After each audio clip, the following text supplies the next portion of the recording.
A Tale of Two Cities. Book the First. Recalled to life. The Period.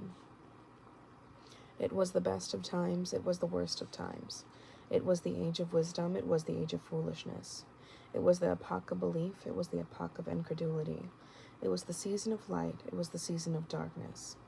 It was the spring of hope, it was the winter of despair. We had everything before us, we had nothing before us. We were all going direct to heaven, we were all going direct the other way. In short, the period was so far like the present period that some of its noisiest authorities insisted on being received for good or for evil in the superlative degree of comparison only. There were a king with a large jaw and a queen with a plain face on the throne of England. There were a king with a large jaw and a queen with a fair face on the throne of France.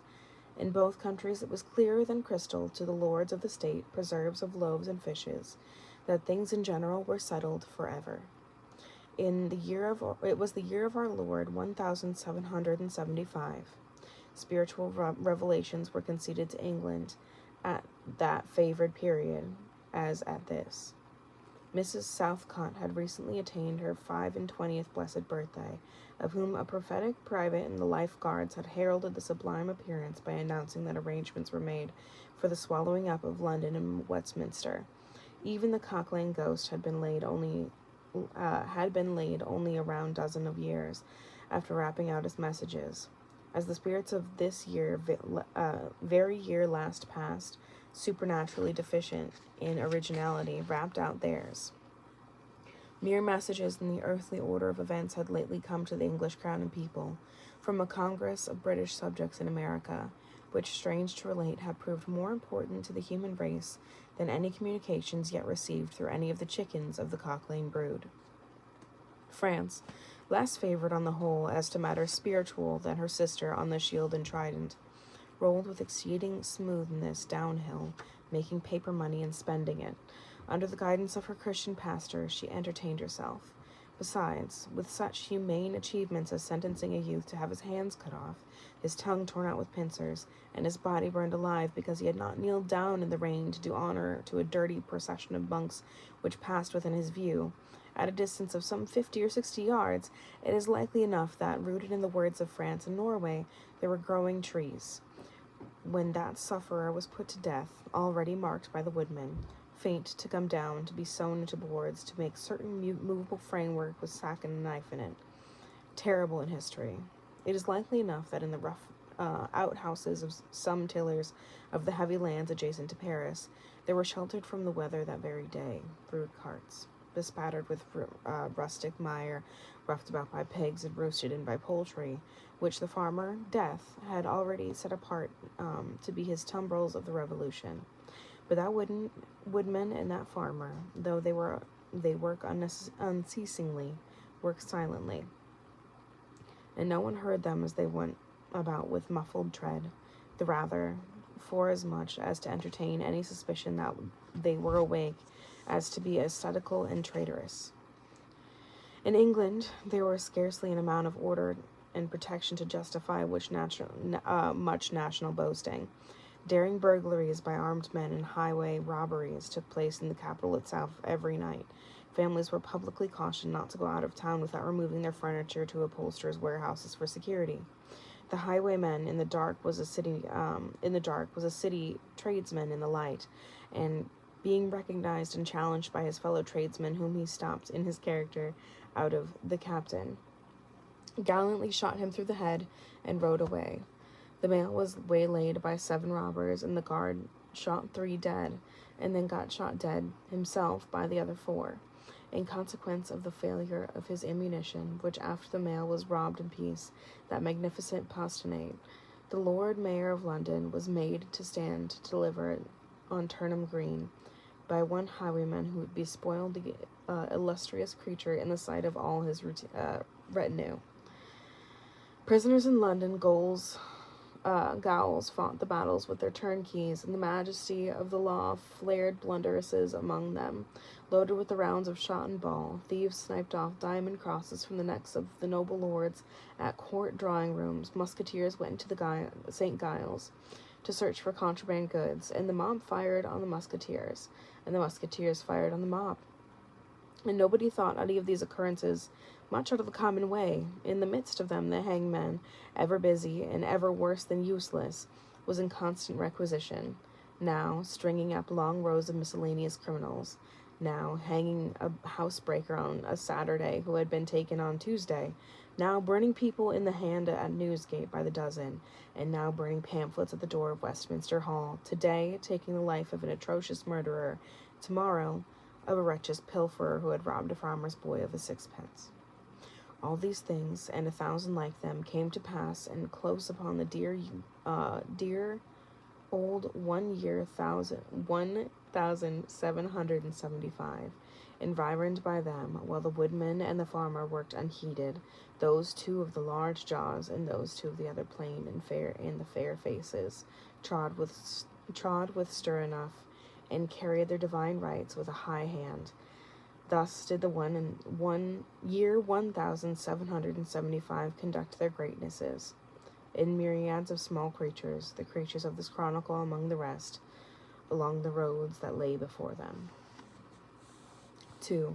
The Mail. It was the Dover Road that lay on a Friday night late in November.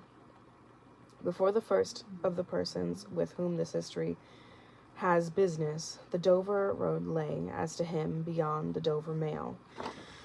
As it lumbered up the Shooter's Hill, he walked uphill in the mire and in the side of the Mail, as for the rest of the passengers did, not because they had the least relish for walking exercise under the circumstances, but because the hill and the harness and the mud and the Mail were all so heavy that the horses had 3 times already come to a stop, besides once drawing the coach across the road with the mutinous intent of taking it back to Blackheath.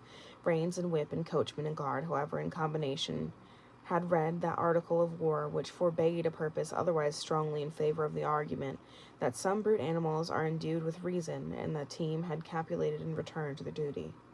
With drooping heads and tumultuous tails, they mashed their way through the thick mud, floundering and stumbling between whiles, as if they were falling to pieces at the larger joints. As often the driver who arrested them and brought them to a stand with a wary "Woo-hoo, so-ho then," the near leader violently shook his head and everything upon it, like an unusually emphatic horse, denying that coach could be got up the hill. Whenever the leader made his rattle, the passenger started, as a nervous passenger might, and was disturbed in the mind. There was a steaming mist in all the hollows, and it had roamed in its forlornness up the hill, like an evil spirit, seeking the rest and finding none.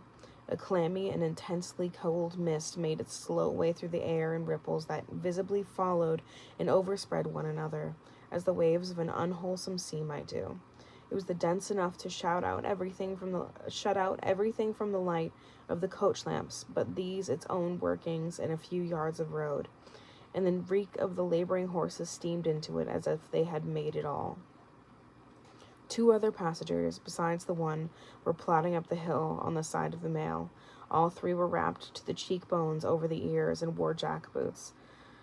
Not one of the 3 could have said, from anything he saw, what either of the other 2 was like, and each was hidden under almost as many wrappers from eyes of the mind and from eyes of the body of his 2 companions. In those days, travelers were very shy of being confidential on a short notice, for anybody on the road might be a robber or in league with robbers.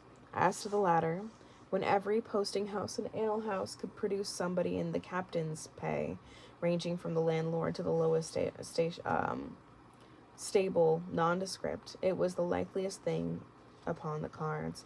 So the guard door of the Dover Mail thought to himself that Friday night in November, 1,775, lumbering up Shooter's Hill, as he stood his own particular perch behind the Mail, beating his feet, keeping an eye and a hand on the arm chest before him, where a loaded blunderbuss lay at the top of 6 or 8 loaded horse pistols, deposited on a substratum of cutlass.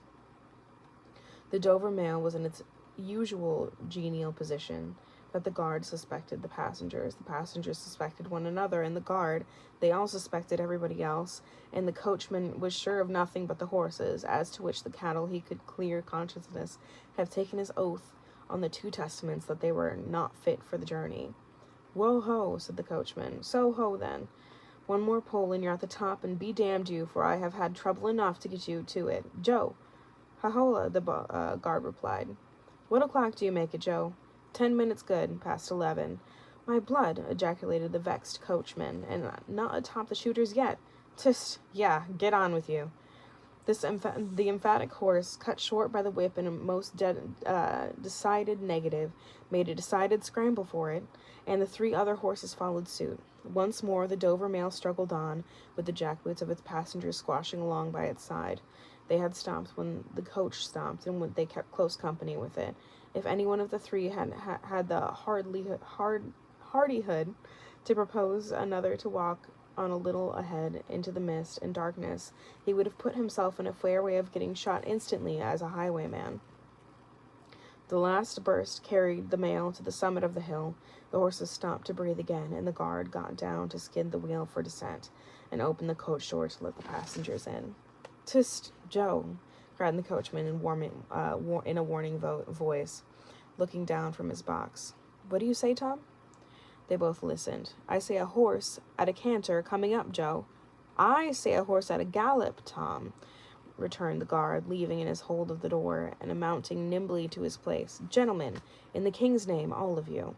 With his hurried adjuration, he cocked his blunderbuss and stood on the offensive.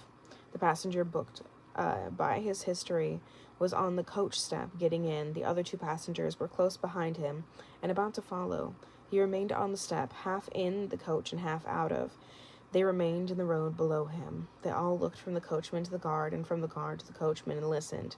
The coachman looked back, and the guard looked back, and even the emphatic leader pricked up his ears and looked back without contradicting. The stillness of consequent on the cessation of the rumbling and the laboring of the coach, added to the stillness of the night, made it very quiet indeed. The panting of the horses communicated a tumultuous motion to the coach, as if it were in the state of agitation. The hearts of the passengers beat loud enough to perhaps to be heard, but at any rate the quiet pause was audibly expressive of people out of breath, and holding the breath, and having the pulses quickened by expectation. My apologies. The sound of a horse at a gallop came fast and furiously up the hill. So-ho, the guard sang out, as loud as he could uproar.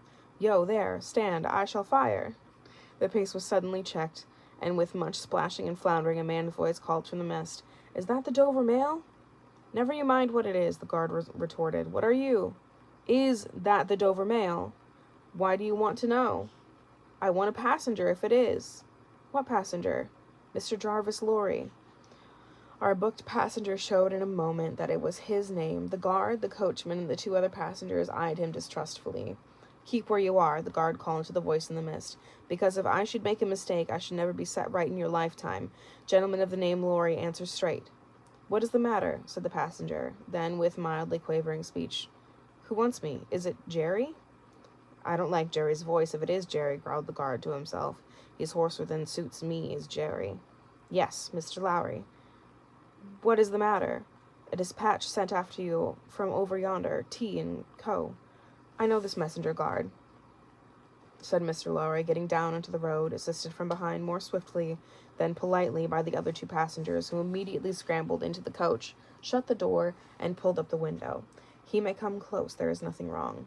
I hope there ain't, but I can't make nation sure of that, said the guard in a gruff soliloquy.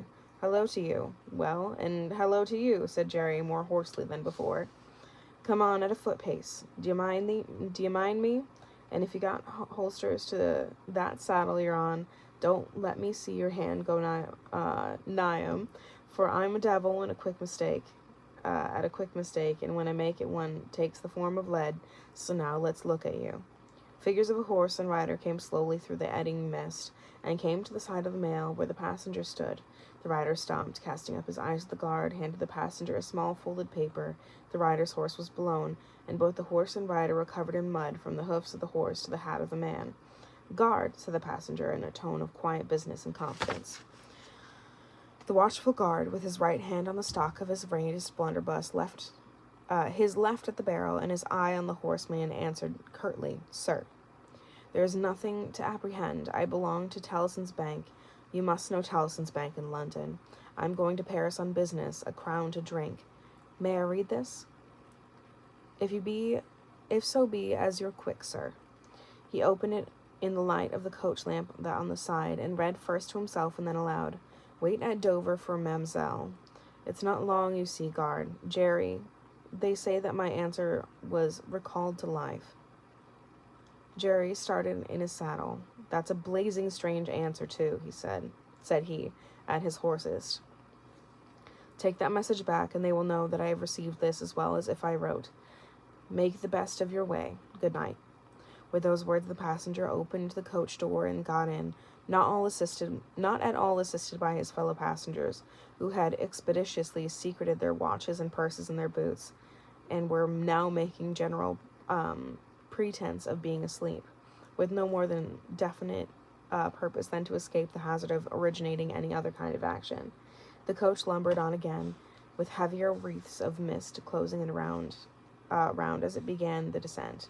The guardsman replaced his blunderbuss in his arm chest, and having looked to the rest of its contents, having looked to the supplementary pistols that he wore in his belt, looked to the smaller chest beneath his seat, in which there were a few smith's tools, a couple of torches, and a tinderbox, for he was furnished with that completeness that, if the coach lamps had been blown and stormed out, which did occasionally happen, he had only to shut himself up inside, keep the flint and steel sparks well off the straw, and get a light with tolerable safety and ease, if he were lucky, in 5 minutes.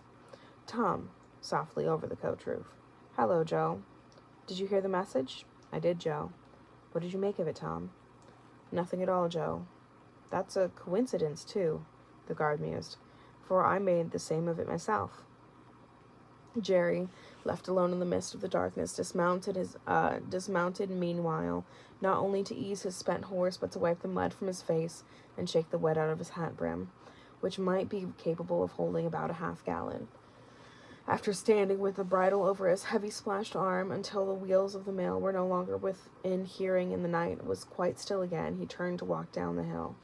After that, there galloped from Temple Bar an old lady. I won't trust your 4 legs until I get you on the level, said this hoarse messenger, glancing at his mare, recalled to life.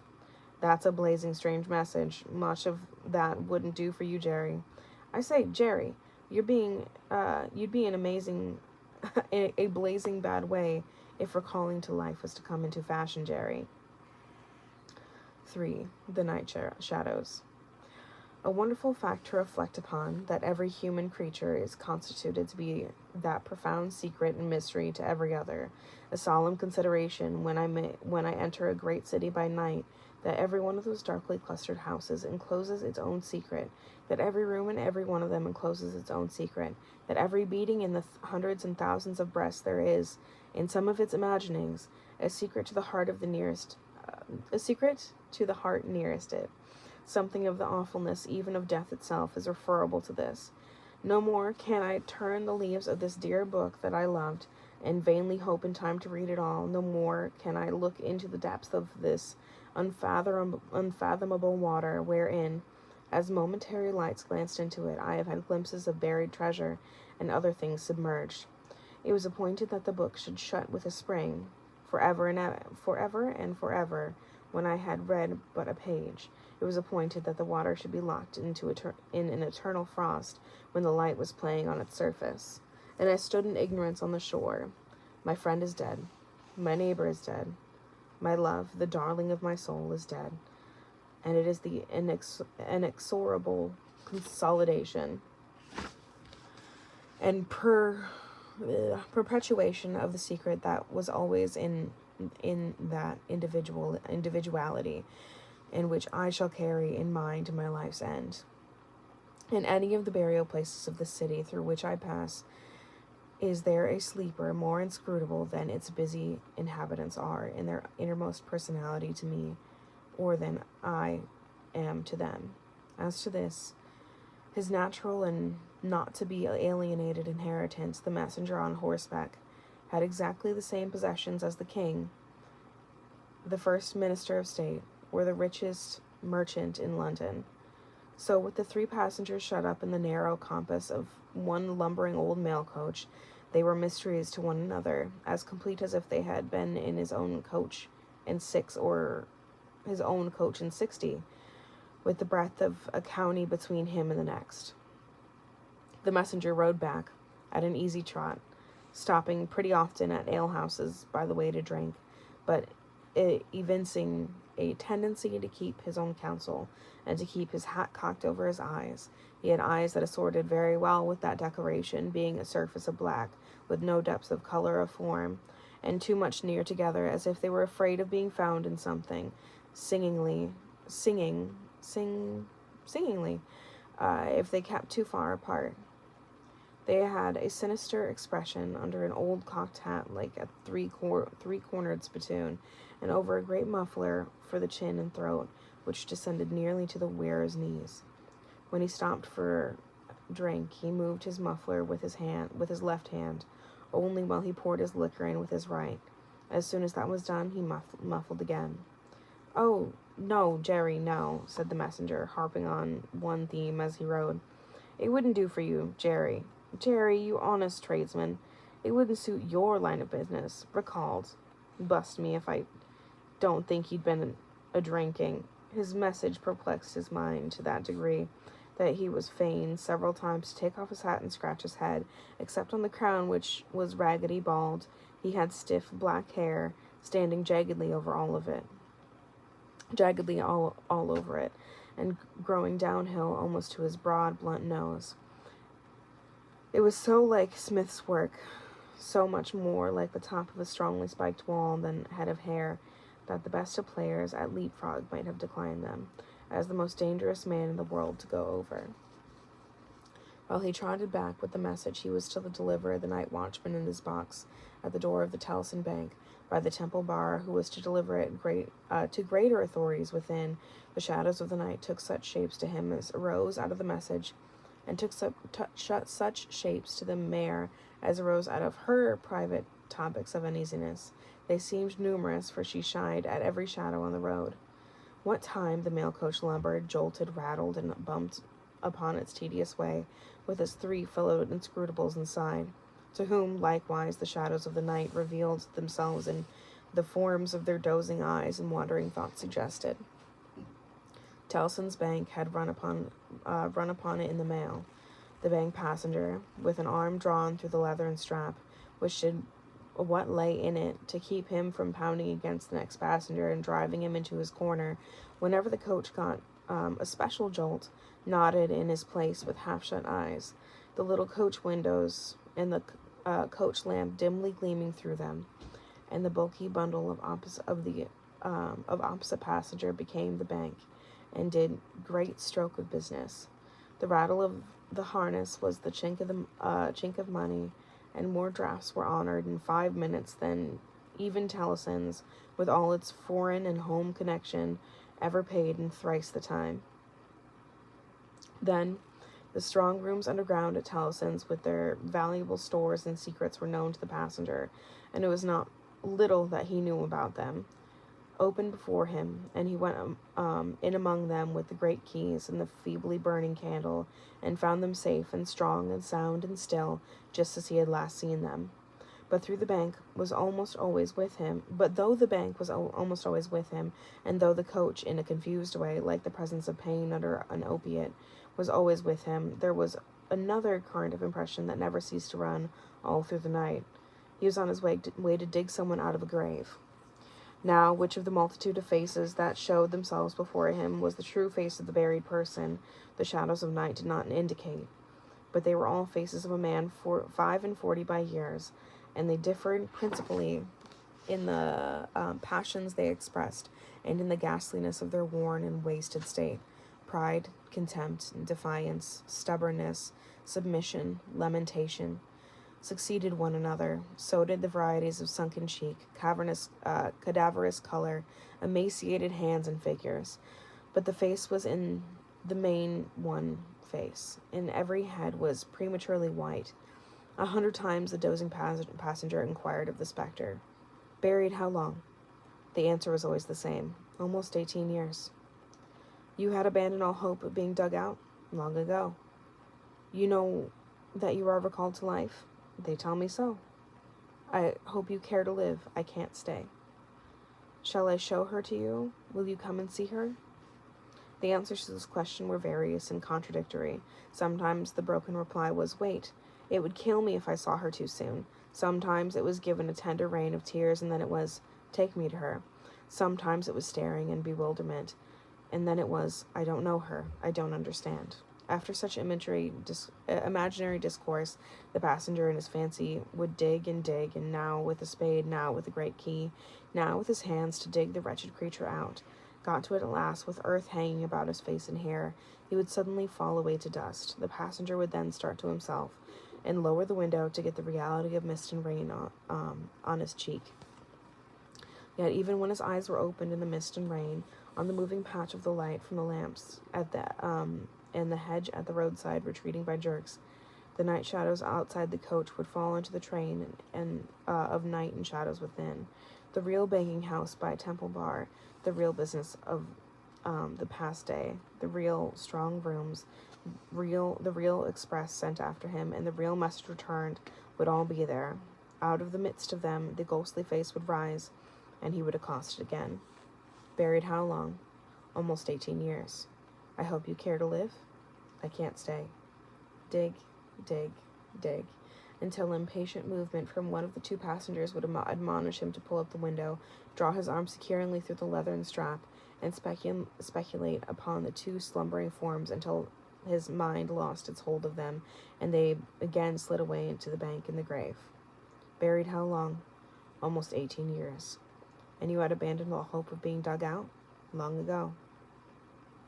The words were still in his hearing, just as spoken distinctly in his hearing as ever spoken words had been in his life, when the weary passenger started to the consciousness of daylight, and found that the shadows of the night were gone. He lowered the window and looked out at the rising sun. There was a ridge of plowed land with a plow upon it, where it had been last night when the horses were unyoked, beyond a quiet of coppice wood, in which many leaves of burning red and golden yellow still remained upon the trees. Though the earth was cold and wet, the sky was clear, and the sun rose bright, placid, and beautiful. 18 years, said the passenger, looking at the sun. Gracious Creator Day, to be buried alive for 18 years. Part 4, the preparation. When the mail got successfully to Dover, in the course of the forenoon, the head drawer at the Royal George Hotel opened the coach door, as his custom was. He did it with some flourish of ceremony, for a mail journey from London in winter was an achievement to congratulate an adventurous traveler upon. By that time, there was only one adventurous traveler left to be congratulated, for the two others had been set down at their respective roadside destinations. The mildewy inside of the coach, with its damp and dirty straw, its disagreeable smell, and its obscurity, was rather like a larger dog kennel. Mr. Lowry, the passenger, shaking himself out in his chains of straw, a tangle of shaggy wrapper, flapping hat, and muddy legs, was rather like a larger sort of dog. There will be a packet to Calais tomorrow, drawer? Yes, sir. If the weather holds and the wind sets tolerable and fair, the tide will serve pretty nicely at about 2 in the afternoon, sir. Bed, sir? I shall not go to bed until night, but I want a bedroom and a barber. And then breakfast, sir? Yes, sir. That way, sir. If you please. Show Concord. Gentlemen's valets and hot water to Concord. Pull off gentlemen's boots in Concord. You'll find the fine coal fire, sir. Fetch barber to Concord. Stir there now for Concord. The Concord bedchamber being always assigned to a passenger by mail, and the passengers by the mail always being heavily wrapped from head to foot. The room had the odd interest for the establishment of being the Royal George, that although but one kind of man had seen to go into it, all kinds of varieties of men came out of it. Consequently, another drawer and 2 porters and several maids and the landlady were all loitering by accident at various points of the road between Concord and the coffee room, when a gentleman of 60, formally dressed in a brown suit of clothes, pretty well worn but very well kept, in a large square cuffs and large flaps to the pockets, passed along his way to breakfast. The coffee room had no other occupant. That forenoon, that gentleman in brown, his breakfast table drawn before the fire, as he sat, with its light shining on him, waiting for the meal, he sat so still that he might have been sitting for his portrait. Very orderly and methodical he looked, with a hand on each knee, and a loud watch ticking a sonorous sermon under his flapped waistcoat, as though it pitted its gravity and longevity against the levity and evanescence of the brisk fire. He had a good leg, and was a little vain of it, for his brown stockings, fitted sleek and close, were of a fine texture, and his shoes and buckles too, though plain, were trim. He wore an odd little sleek, crisp flaxen wig, sitting very close to his head, which wig, it was to be presumed, was made of hair, but which looked far more as though it were spun from filaments of silk or glass.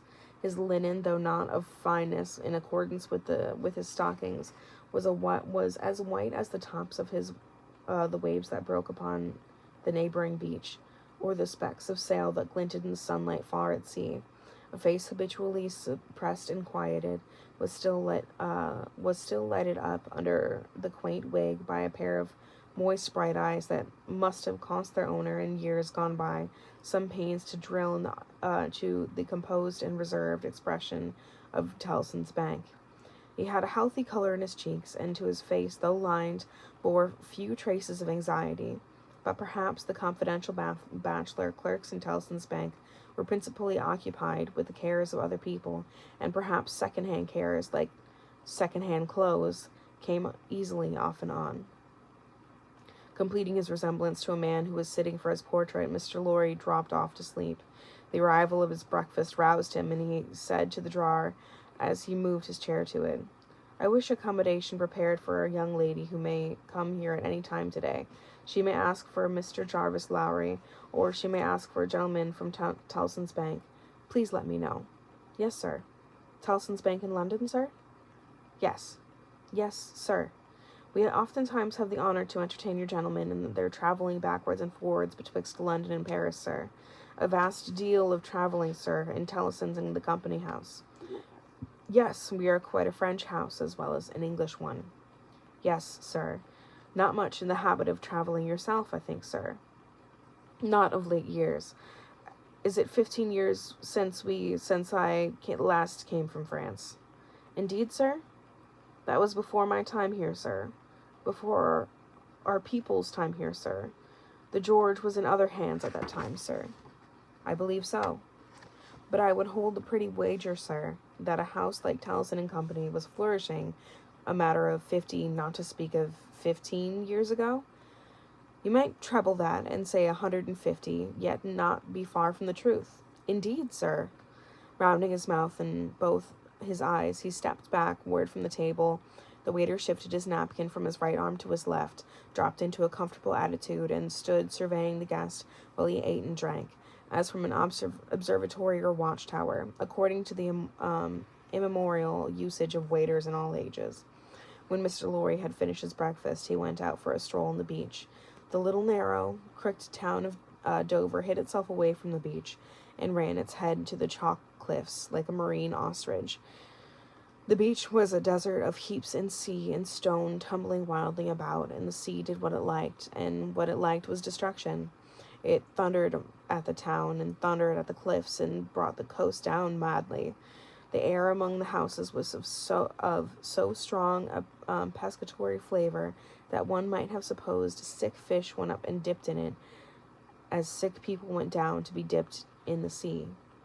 A little fishing was done in the port, and a quantity of strolling about at night, looking seaward, particularly at those times when the tide made and was near flood. Small tradesmen who did no business whatsoever came times unaccountably realized large fortunes, and it was remarkable that nobody in the neighborhood could endure a lamplighter. As the day declined into the afternoon, and the late air, which had been at intervals clear enough to allow the French coast to be seen, became again charged with mist and vapor, Mr. Lorry's thoughts seemed to cloud too. When it was dark, he sat before the coffee-room fire, awaiting his dinner as he awaited his breakfast. His mind was busy digging. in the live red coals. A bottle of good claret after dinner goes a digger in the red coals no harm. Otherwise, then it has a tendency to throw him out of work. Mr. Lowry had been idle a long time, and had just poured out his last glassful of wine with as complete an appearance of satisfaction as it is ever to be found in an elderly gentleman of a fresh complexion who has got to the end of a bottle when a rattling of wheels came up the narrow street and rumbled into the inn-yard. He set down his glass untouched. "This is the Mamselle," said he. In very few minutes the waiter came in to announce that Miss Manette had arrived from London, and would be happy to see the gentleman from Tellson's. So soon? Miss Manette had taken some refreshment on the road, and required none then, and was extremely anxious to see the gentleman from Tellson's immediately, if it suited his pleasure and convenience. The gentleman from Tellson's had nothing left for it but to empty his glass with an air of stolid desperation, settle his odd little flaxen wig at the ears, and follow the waiter to Miss Manette's apartment. It was a large, dark room, furnished in funeral matter with black horsehair, and loaded with heavy, dark tables. These had been oiled and oiled until the 2 tall candles on the table in the middle of the room were gloomily reflected on every leaf, as if they were buried in deep graves of black mahogany, and no light to speak of could be expected from them as they were dug out. The obscurity was so difficult to penetrate that Mr. Lorry, picking his way over the well-worn Turkey carpet, supposed Miss Manette to be, for the moment, in some adjacent room, until, having got past the 2 tall candles, he saw standing to receive him by the table. Low battery mode powered off. The obscurity was so difficult to penetrate that Mr. Lowry, picking his way over the well-worn Turkey carpet, supposed Miss Manette to be, for the moment, in some adjacent room, until, having got past the 2 tall candles, he saw standing to receive him by the table between them and the fire a young lady of not more than 17, in a riding cloak, and still holding her straw travelling hat by its ribbon in her hand. As his eyes rested on a short, slightly pretty figure, a quantity of golden hair, and a pair of blue eyes that met his own with an inquiring look, and a forehead with a singular capacity, remembering how young and smooth it was, of rifting and knitting itself into an expression that was not quite one of perplexity or wonder or alarm, or merely of a bright fixed attention, though it included all the 4 expressions. As his eyes rested on these things, a sudden vivid likeness passed before him, of a child whom he had held in his arms on the passage across that very channel one cold time, when the hail drifted heavily at the sea ran high. The likeness passed away, like a breath along the surface of the gaunt pier glass behind her, on the frame of which a hospital procession of Negro Cupids, several headless and all cripples, were offering black baskets of Dead Sea fruit to black divinities of the feminine gender, and he made his formal bow to Miss Manette. "Pray, take a seat, sir," in a very clear and pleasant young voice, a little foreign in its accent, but very little indeed. "I kiss your hand, miss," said Mr. Lorry, with the manners of an earlier date, as he made his formal bow again and took his seat. "I received a letter from the bank, sir, yesterday, informing that some intelligence or discovery— the word is not material, miss. Either word will do. Respecting that small property of my poor father, whom I never saw, so long dead." Mr. Lowry moved in his chair and cast a troubled look towards the hospital procession of Negro Cupids, as if they had any help for anybody in their absurd baskets. "Rendered it necessarily that I should go to Paris, there to communicate with a gentleman of the bank, as good as to be dispatched to Paris for the purpose, myself." "As I was prepared to hear, sir." She curtsied to him, young ladies made curtsies in those days, with a pretty desire to convey to him that she felt how much older and wiser he was than she. He made her another bow. "I replied to the bank, sir, that as it was considered necessary by those who know, and those who are so kind to advise me, that I should go to France, that I am an orphan and have no friend who could go with me. I should esteem it highly if I am to be permitted to place myself during the journey under that worthy gentleman's protection, The gentleman had left London, but I think a messenger was sent after him to beg the favour of his waiting for me there. I was happy, said Mr. Lorry, to be entrusted with this charge. I shall be more happy to execute it. Sir, I thank you indeed. I thank you very greatly. It was told to me by the bank that the gentleman would explain to me the details of the business, and that I must prepare myself to find them of a surprising nature. I have done my best to prepare myself, and I have naturally have a strong and eager interest to know what they are. Naturally, said Mr. Lorry. Yes, after a phrase, he added, again settling the crisp flaxen wig at the ears. It is very difficult to begin. He did not begin, but in his indecision met her glance. The young forehead lifted itself into a singular expression, but it was pretty and characteristic, besides being so singular that she raised her hand, as if with an involuntary action she caught at or stayed with some passing shadow. Are you quite a stranger to me, sir? Am I not? Mr. Lorry opened his hands and extended them outwards with an argumentative smile. Between the eyebrows and just over the little feminine nose, the line of which was as delicate and fine as it was possible to be, the expression deepened itself as she took her seat and thoughtfully in the chair by which she had hitherto remained standing. He watched her as she mused, and the moment she raised her eyes again went on. In your adopted country, I presume, I can do no better than address you as young English lady, Miss Manette? If you please, sir. Miss Manette, I am a man of business. I have a business charge to acquit myself of. And your reception of it, don't heed me any more than if I was speaking machine. Truly, I am not much else. I will, with your leave, relate to you, miss, the story of one of our customers. Story? He seemed willfully to mistake the word she had repeated when he added in a hurry, Yes, customers. In the banking business, we usually call our customers. He was a French gentleman, a scientific gentleman, a man of great acquirements, a doctor. Not of Beauvais?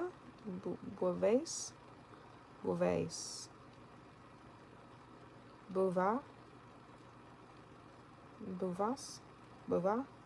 I'm guessing Bouvais. I'm not great at French. Why, yes, a Bouvais. Like Monsieur Manette, your father, the gentleman, was of Beauvais. Like Monsieur Manette, your father, the gentleman, was of repute in Paris. I had the honor of knowing him there. Our relations were business and relations, but confidential. I was at the time in our French house, and had been, 20 years. At that time, I may ask, at what time, sir? I speak, miss, of 20 years ago. He married an English lady, and I was one of the trustees. His affairs, like the affairs of many other French gentlemen and French families, were entirely in the Tellsons' hands. In a similar way, I am, or have been, trustee to one kind or other of scores of our customers. These were mere business relations, miss. There are no friendship in them, no particular interest, nothing like sentiment. I have passed from one to another in the course of my business life, just as I passed from one of our customers to another in the course of my business day. In short, I have no feelings. I am a mere machine. To go on, but this is my father's story, sir, and I begun to think the curiously roughened forehead was very intent upon him, that when I left an orphan through my mother's surviving of my father only 2 years, it was you who brought me to England. I am almost sure it was you. Mr. Lorry took the hesitating little hand and confidently advanced to take his, and he put it with some ceremony to his lips, and then conducted the young lady straight away to her chair again, and holding the chair back with his left hand, and using his right to turns to rub his chin and pull his wig at the ears, or point at what he said, stood looking down into her face, while she sat looking up into his. Miss Manette, it was I, and you will see how truly I spoke of myself just now in saying I had no feelings, that in all the relations I had with my fellow creatures are mere business relations. When you reflect that I have never seen you since, you have been the ward of Tellison's house since, and I have been busy with other business of Tellison's house since. Feelings! I have no time for them. I have no chance of them. I pass my whole life, miss, in turning an immense pecuniary mangle. After this odd description of his daily routine of employment, Mr. Lorry flattened his flaxen wig upon his head with both hands, which was most unnecessary, for nothing could be flatter on his shining surface was before, and resumed his former attitude. So far, miss, as you have remarked, this is the story of your regretted father. Now comes the difference. If your father had not died when he did, don't be frightened. How you start? She did indeed start, and she caught his wrist with both her hands. Pray, said Mr. Lorry, in a soothing tone, bringing his left hand from the back of her chair to lay it on the supplicatory fingers that clasped him in so violent a tremble. Pray control your agitation. A matter of business, as I was saying. Her look so discomposed from him that he stopped, wandered, and began anew. As I was saying, if Monsieur Manette had not died, if he had suddenly and silently disappeared, if he had been spirited away, if he had not been difficult to guess to what dreadful place, although no art could trace him, if he had been an enemy and some compatriot who could not exercise a privilege that I in my own time have known, the boldest people afraid to speak of in a whisper, across the water there, for in an instance, the privilege of filling up blank forms for the consignment of any one to the oblivion of a prison for any length of time, if his wife had implored the king, the queen, the court, the clergy, for any tidings of him, and all quite in vain, then the history of your father would have been in the history of unfortunate gentleman, the Dr. Bouvard. I entreat you to tell me more, sir. I will. I am going to. You can bear it? I can bear anything but the uncertainty you leave me in this moment. You speak collectedly, and you are collected. That's good, though this manner was less satisfied than his words. A matter of business, regarded as a matter of business that must be done. Now, if this doctor's wife, though a lady of great courage and spirit, had suffered so intensely from this cause before her little child was born, the little child was a daughter, sir. A daughter. A matter of business. Don't be distressed, miss. If the poor lady had suffered so intensely before her little child was born that she came to the determination of sparing the poor child the inheritance of any part of the agony she had known the pains of, by rearing her child in the belief that her father was dead, no, don't kneel. In heaven's name, why should you kneel to me? For the truth. Oh, dear, good, compassionate sir, for the truth. A matter of business. You confuse me, and how I can transact business if I am confused. Let us be clear-headed. If you could kindly mention now, for instance, what 9 times 9 pence are, or how many shillings in 20 guineas, it would be so encouraging. I should be so much more at ease about your state of mind. Without directly answering to this appeal, she sat so still when he had very gently raised her, and the hands that had not ceased to clasp his wrists were so much more steady than they had been, that she communicated some reassurance to Mr. Jarvis Lorry. That's right. Courage. Business. You have business before you. Useful business. Miss Manette, your mother took this course with you. When she died, I believe, broken-hearted, having never slackened her availing search for your father, she left you, at 2 years old, to grow to be blooming, beautiful, and happy, without the dark cloud upon you of living in uncertainty whether your father soon wore his heart out in prison or wasted there through many lingering years. As he said the words, he looked down with admiring pity on the flowing golden hair, as if he pictured himself that it might have been already tinged with gray.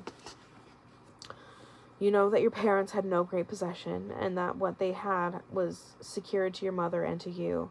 There has been no new discovery of money or of any property, but he felt his wrist held closer, and he stopped. The expression in the forehead, which had so particularly attracted his notice, and which was now immovable, had deepened into one of pain and horror.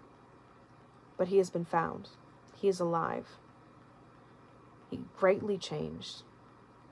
It is too probable, almost to wreck. It is possible, though, that we will hope the best.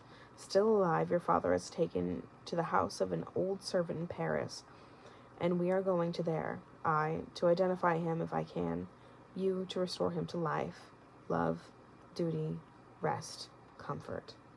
A shiver ran through her frame, and from it through his. she said in a low, distinct, awe-stricken voice, as if she were saying it in a dream. I am going to see his ghost. It will be his ghost, not him. Mr. Lorry quietly chafed his hands and held his arm. There. See now, the best and the worst are known in you now.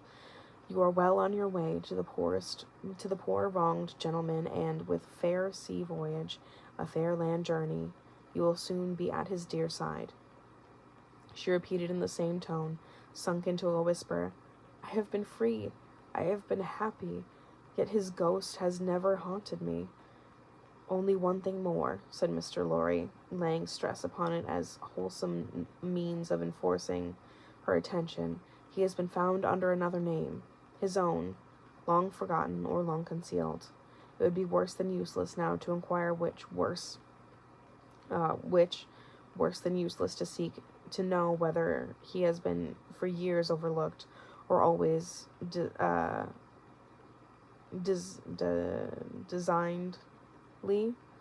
designedly held prisoner.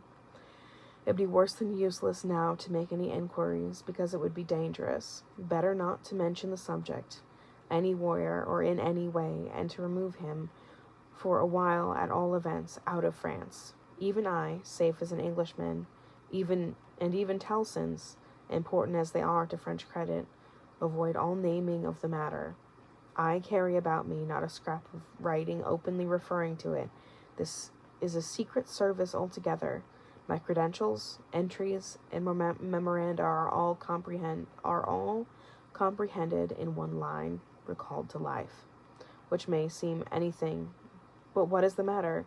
She doesn't notice a word.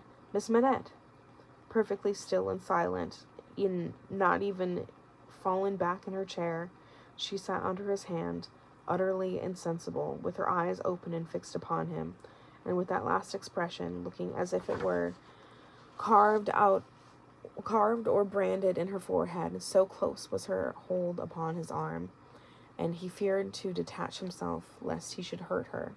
Therefore he called out loudly for assistance, without moving.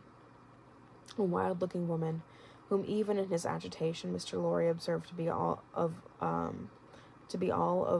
a red color, and to have red hair, and to be dressed in some extraordinary tight-fitting fashion, and to have on her head the most wonderful bonnet, like a grenadier, wooden measure, and a good measure too, or like a great Stilton cheese, came running into the room in advance of the inn servants, and soon settled the question of his detachment from the poor young lady, by laying a brawny hand upon his chest and sending him flying back against the nearest wall. I really think this must be a man, was Mr. Lorry's breathless reflection, simultaneously with his coming against the wall. Why, look at you, bawled this figure, addressing the inn servants. Why don't you go and fetch things, instead of standing and staring at me? I'm not so much to look at, am I? Why don't you go and fetch things? I'll let you know. If you don't bring the smelling salts, cold water, vinegar, quick, I will.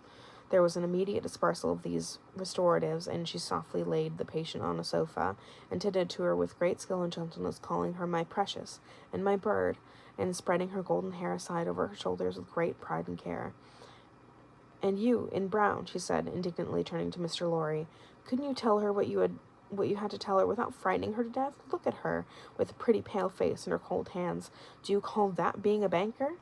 Mr. Lorry was so exceedingly disconcerted by a question so hard to answer that he could only look on at a distance with much feebler sympathy and humility, while the strong woman, having banished the inn servants under the mysterious penalty of letting them know something not mentioned if they stayed there, staring, recovered her charge by a regular series of gradations, and coaxed her to lay her drooping head upon her shoulder. I hope she will do well now, said Mr. Lorry. No thanks to you in brown if she does, my darling pretty. I hope, said Mr. Lorry, after another pause of feeble sympathy and humility, that you accompany Miss Minette to France. A likely thing, too, replied the strong woman, that if ever intended that I should go across salt water, do you suppose Providence would have you cast my lot in an island? This being another question hard to answer, Mr. Jarvis Lorry withdrew to consider it. Whew. Man, I want to read on, but I am tired. So we'll call it there. Yeah, and then the next part's longer. And as you can hear, my horse is already voice. So that is all for tonight. This has been A Tale of Two Cities.